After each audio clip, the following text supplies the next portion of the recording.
Hey, you guys, the Bears have this forgotten player, and he's going to provide a huge boost before this is all said and done. And it's a guy that you might have forgotten about.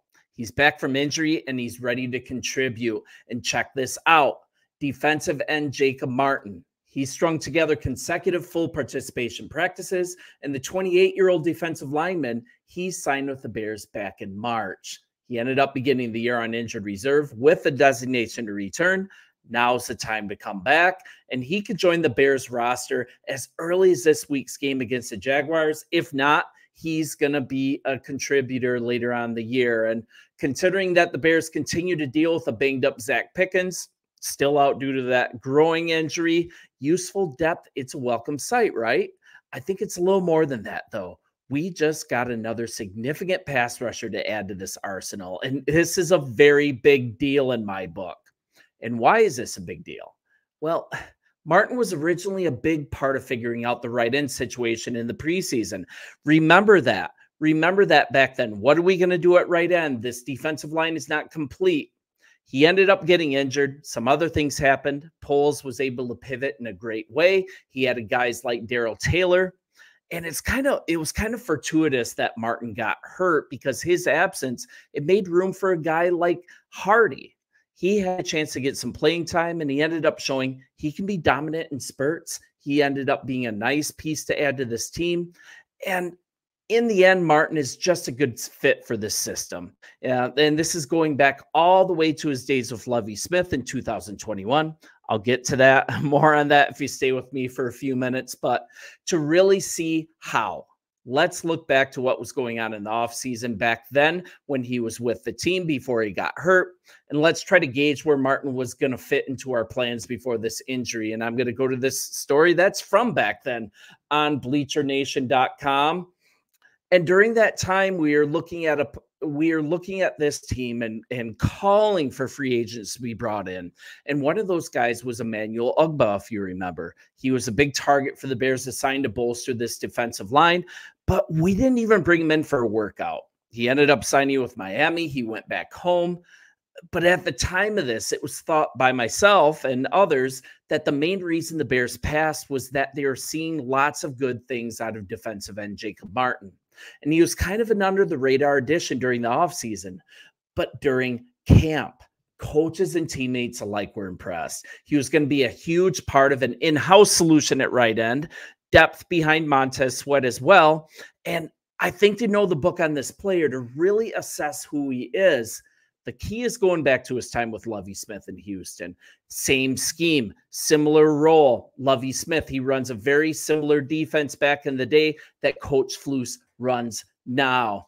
And in camp, DeMarcus Walker, he was moving inside during pass rush situations. He was working opposite Sweat as well. Really interesting thing was done at that time, because Martin was the guy there on the opposite side when Walker moved into the inside, not Booker.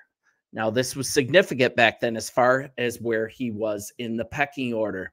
Kind of unexpected at the time, but I think it gives some insight into what Bears coaches thought of the time about Martin. He was originally the veteran pass rush specialist, the guy to provide some pop on the right side, and he was the needed veteran to platoon with Walker, giving Booker even more time to develop. And on his career, he's shown flashes at times, but never was a big-time name. But 2021 was a little different, and that's when he was with Lovie Smith in Houston. He had 38 pressures and 4 sacks. That's a significant presence. That's kind of exciting considering a few things, because once again, this is the same scheme that Flus runs, almost perfectly in line with it. And this was on a far less talented line as well compared to what the Bears have now. The right side is shown to be a spot to attack upfield from and cause chaos, because now we have a dominant defensive tackle, 3-tech in Gervon Dexter, the presence of Sweat now, the anchor that Billings provides. The guy on the right side can kind of pin back his ears on single coverage and get after the quarterback. And Jacob Martin is uniquely suited to that. So kind of looking at this, I'm not sure he'll be ready to play this Sunday, but after 2 full practices this week, he will be sure to be in future plans for the Bears. And this is a huge luxury. Another rushing specialist. And in a small sample size in the scheme under Lovey, Martin has shown this capability to be that guy. Once again, within the same scheme, Martin had 38 pressures. That's a lot. And 4 sacks. So Lovey could see it in 2021, right? Is it possible that Coach Flus saw it too? Is that why no one else was pursued at the time? Things like the Ugba situation, right? But there is no one better than Eric Washington to bring this line together. He is showing that he has done it. And just maybe everyone figured that the tools to fix this line, the tools to do so, they were already in the building. And Martin was a big part of that plan. And now we have him as like an add-on, like a bonus, like an added luxury. And if you look back to camp, both Martin and Austin Booker, they were flashing repeatedly as they bore down on quarterbacks from the edge. And keep in mind something as well. The real deal is found out after padded practices. But Martin, he didn't get to that point. But at the time, both Martin and Booker were being talked about as a tandem holding down the right side, running past blockers with their speed. And he also received significant playing time behind Montez Sweat and DeMarcus Walker. And he was looked at as the team's 3rd defensive end, backing up both guys. And when the team signed him as a free agent, a 1-year deal this offseason, the expectation was totally that he'd play a handful of snaps a game, more contributions on special teams. But once he was in camp, man, he started to flash. He was definitely pushing to be the number 3 rusher. Then the injury. Martin is a steal, you guys. And this is directly from Coach Washington in camp. Great speed and quickness, very athletic. He's an excellent space player, but he's really sturdy at the point of attack. Those types of things you really need to have. And the book on him from coaches at the time, I mean, he continued with put it all together. And Martin is a player who the Bears anticipate contributing as a 3-down player. That means they won't only trust him on the pass rush downs. If a starter needs a breather, Martin can play a full series. And this is from that Bleacher Nation article. Washington continues with, as a right defensive end, he's doing a fantastic job. So kind of the close. Let's get an overview, on his career to close. He's 6'2", 242 pounds. He's registered 85 tackles, 16 tackles for a loss, 18 sacks, 7 forced fumbles, 3 fumble recoveries, and 4 pass breakups.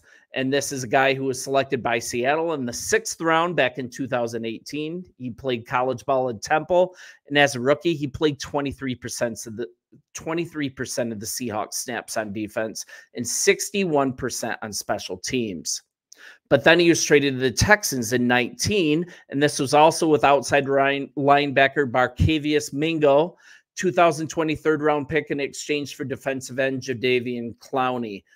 So Martin, he helped the Texans upset the Chargers in the 2019 wildcard playoff game. He had a sack of Bills quarterback Josh Allen. He recovered an Allen fumble on another play.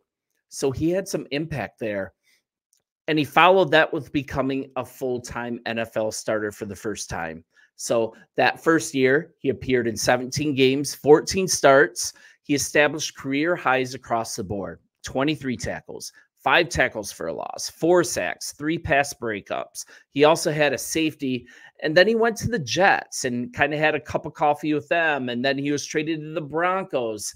And in 2023, he returned for a second time with the Texans, but he only made it till August 29th. And then with the Colts, and just kind of bounced around a little bit. He only got on the field for 16% of the Indianapolis Colts' snaps on offense, 25% on special teams. Kind of a fun thought. His older brother, Josh, he was an NFL linebacker who played for 6 seasons with the Chiefs, the Bucks, and the Jets from 13 to 18. So he's got a little bit of a pedigree. He comes from an NFL family, and this is just an exciting guy to add. I mean, we're looking at someone like DeMarcus Walker. His last year that he was super productive back in 2021 with the Texans, matchups really closely with DeMarcus Walker's time. I believe it was with the Titans, right? Yeah, it was with the Titans. Matched up really well with DeMarcus Walker's numbers with the Titans when he was a breakout player. He kind of got lost in the shuffle, had some injuries, but if we can get a player that's even close to DeMarcus Walker coming on as an add-on, I mean, game on. It also gives us a ton of injury insurance in case someone gets hurt, in case someone needs a breather. Just another really nice piece, and I'm excited about it. And I like to cover stories on this channel that are kind of going under the radar just a little bit, and this is one of those. So you guys let me know what you think. Bear down, hit the like button, hit the subscribe button. We are moving towards 10,000 subscribers, so you guys do me a solid, hit the button. So we'll talk soon, bear down, and can't wait for this game this weekend. See you guys.